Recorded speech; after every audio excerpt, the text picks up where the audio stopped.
अस्सलाम वालेकुम नाजरीन, मैं हूँ आपकी होस्ट समरा नाज।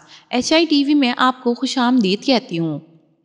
अस्सलाम वालेकुम नाजरीन, मैं हूँ आपकी होस्ट समरा नाज। एचआई टीवी में आपको खुशामदीद कहती हूँ। नाजरीन, आज की वीडियो शुरू करने से पहले आपको बताती चलूँ कि आज की वीडियो आपके सामने हामिद मीर के ब्लॉग के रेफरेंस से पेश की जा रही है। आज का उन्वान है रक्स जंजीर पहन कर भी किया जाता है। नाजरीन, नसरुल्लाह गिडानी के कत्ल को 1 साल गुजर चुका। Council of Pakistan newspapers editor CPNE की प्रेस फ्रीडम रिपोर्ट बराए 2024 और 2025 में नसरुल्लाह गिडानी की तस्वीर देखकर ख्याल आया कि CPNE की ऐसी ही रिपोर्ट अगले साल भी आएगी, लेकिन अगले साल नसरुल्लाह गिडानी की बजाय किसी और की तस्वीरें रिपोर्ट की जाएंगी, क्योंकि पाकिस्तान में सहाफियों को कत्ल करने का सिलसिला जारी है। इस साल CPNE की अपनी प्रेस फ्रीडम रिपोर्ट में 7 मकतूल सहाफियों की तस्वीर शाया की है। आइंदा रिपोर्ट के लिए कुछ मकतूल सहाफियों की तस्वीर का बंदोबस्त किया जा चुका है और कुछ की तस्वीर का बंदोबस्त इनके कत्ल के बाद भी हो जाएगा। 3 जून को CPNA ने इस्लामाबाद में अपनी प्रेस फ्रीडम रिपोर्ट की तकरीब रनुमाई का एहतमाम किया। नाजरीन, इस रिपोर्ट का टाइटल बड़ा मायने खेज है। एक टीवी स्क्रीन पर अखबारी कागज से बनी फाख्ता बैठी है। फाख्ता और टीवी स्क्रीन दोनों जंजीरों में जकड़े नजर आ रहे हैं और नीचे CPNE लिखा हुआ है। शायद यही वजह थी कि इस तकरीब में हमें मुल्क के नामवर सहाफी तो नजर आए, लेकिन हुकूमत का कोई नामवर चेहरा नजर नहीं आया, क्योंकि हुकूमत का दावा है कि पाकिस्तान में सहाफत आजाद है। इस तकरीब में कई मुकर्रीन ने जिक्र किया कि आजकल हुकूमत मीडिया से बड़ी खुश नजर आती है, क्योंकि पाकिस्तान की मीडिया ने भारत के खिलाफ जंग में दुश्मन के प्रोपेगेंडे का मुंह तोड़ जवाब दिया। लेकिन वर्ल्ड प्रेस फ्रीडम इंडेक्स 2025 के मुताबिक पाकिस्तान पिछले साल 152वें नंबर पर था, लेकिन इस साल 6 दर्जे गिरकर 158 नंबर पर आ गया है और भारत 159 नंबर से 151वें नंबर पर चला गया। इसका मतलब है कि भारत का मीडिया झूठा है, गैर जिम्मेदार है, लेकिन वहाँ प्रेस फ्रीडम में 8 दर्जे बेहतरी आई है। इसलिए प्रेस फ्रीडम के महाज पर भी भारत को शिकस्त देने की अब जरूरत है। प्रेस फ्रीडम के महाज पर पाकिस्तान नीचे और भारत ऊपर कैसे गया? इस सवाल का जवाब CPNE की प्रेस फ्रीडम रिपोर्ट में मौजूद है। नाजरीन, CPNE की पिछले साल इस साल कत्ल होने वाले 7 सहाफियों की तस्वीर रिपोर्ट में शाया की गई। इन 7 में से 3 सहाफी प्रेस क्लब के सुदूर थे। सदीक मैंगल को 3 मई 2024 को बम धमाके का निशाना बनाया गया। वो खद्दार प्रेस क्लब के सदर थे। 18 जून 2024 को मोटरसाइकिल सवार के हाथों फायरिंग से शहीद होने वाले खलील जिब्रान नंदी कोतल प्रेस क्लब के सदर थे। 21 मई 2024 को गोटकी में शहीद किए जाने वाले नसरुल्लाह गिडानी मीरपुर माथेलो प्रेस क्लब के सदर थे। जब भी किसी सहाफी पर हमला होता है तो पुलिस कहती है कि ये जाती दुश्मनी थी या फिर किसी दहशतगर्द तंजीम पर जिम्मेदारी डाल दी जाती है। नसरुल्लाह गिडानी का मामला बिल्कुल मुख्तलिफ था।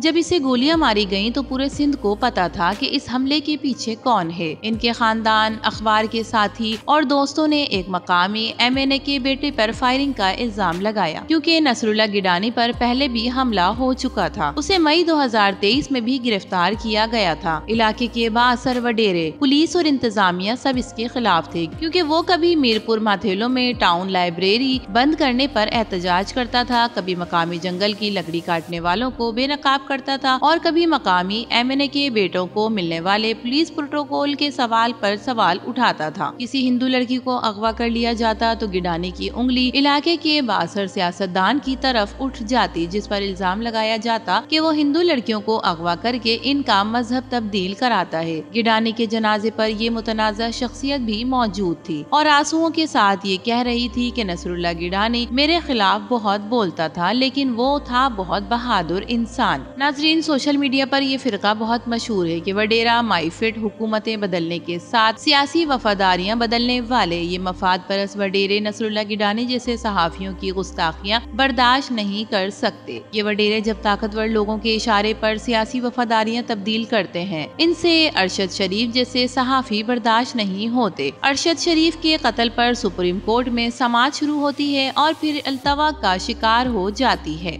इस्लामाबाद हाई कोर्ट में दरख्वास्त दायर की जाती है कि अरशद शरीफ कत्ल की इंक्वायरी कराई जाए। इस दरख्वास्त की कई समातों के बाद फैसला महफूज कर लिया जाता है। फिर ये महफूज फैसला कभी मंजर आम नहीं आता, इसलिए पाकिस्तान प्रेस फ्रीडम इंडेक्स में भी नीचे गिरता है और वर्ल्ड जस्टिस प्रोजेक्ट 2024 की रैंकिंग में भी 129वें नंबर पर खड़ा नजर आता है, जबकि भारत का नंबर 79वां है। डेमोक्रेसी इंडेक्स 2024 में पाकिस्तान का नंबर 124वां और भारत का 41वां। दूसरी तरफ करप्शन इंडेक्स में पाकिस्तान का नंबर 135 और भारत का 96। आजादी सहाफत दरअसल अदलिया और पार्लियामेंट की आजादी से जुड़ी हुई है। जिस मुल्क में अदलिया इंसाफ नहीं देगी और पार्लियामेंट बगैर बहस मुबाहिसे के पीका तरमीमी बिल को मंजूर करके अखबार, टीवी चैनल्स और आम शहरियों को पाबंदी की जंजीरों में जकड़ देगी, वहाँ आप भारत से जंगी महाज पर तो जीत जाएंगे, लेकिन आजादी, सहाफत, इंसाफ और जमहूरियत के महाज पर नहीं जीत सकते। नाजरीन, CPNA की प्रेस फ्रीडम रिपोर्ट में पेका कानून को सहाफियों की आवाज दबाने का हथियार करार दिया गया है। इस रिपोर्ट में बताया गया कि किस तरह इस कानून के तहत झूठे मुकदमात कायम करके सहाफियों को गिरफ्तार किया जा रहा है। रिपोर्ट में रोजनामा जम्मू कश्मीर के पूरे अमले के खिलाफ मुजफ्फराबाद में दर्ज होने वाली FIR और प्रेस क्लब क्वेटा की जबरी बंदिश समेत ऐसे कई वाकयात का जिक्र किया गया है, जिनकी वजह से वर्ल्ड प्रेस फ्रीडम इंडेक्स में पाकिस्तान की मजीद तंजुली का शिकार और